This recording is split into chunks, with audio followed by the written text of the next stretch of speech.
देखिए, पिछले 24 घंटों में राजस्थान के ज़्यादातर इलाकों में अधिकतम तापमान में 1 से 3 डिग्री सेल्सियस की गिरावट रिपोर्ट हुई है।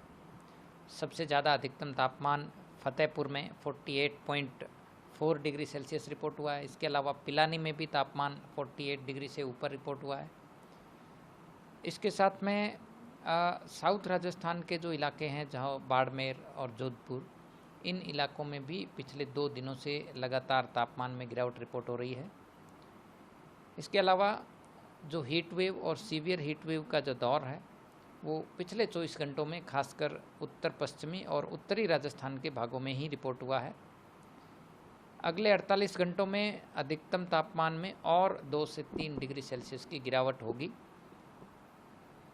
1 जून तक राजस्थान के अधिकांश भागों में अधिकतम तापमान 45 डिग्री या इससे नीचे रिपोर्ट होंगे, यानी कि हीट वेव का जो दौर फिलहाल राजस्थान में कई दिनों से बना हुआ है, इससे 1 जून से राहत मिलने की प्रबल संभावना है।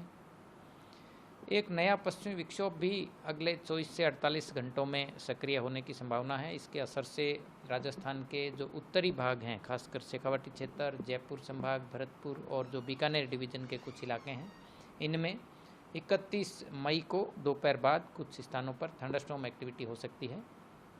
इस दौरान कहीं कहीं तेज़ हवाएं, आंधी 40 से 50 किलोमीटर प्रति घंटा तक की तेज़ हवाएं भी रिपोर्ट हो सकती है। और आंधी बारिश का जो ये दौर है, वो खासकर उत्तरी पश्चिमी राजस्थान के कुछ भागों में 1 और 2 जून को भी जारी रहेगा।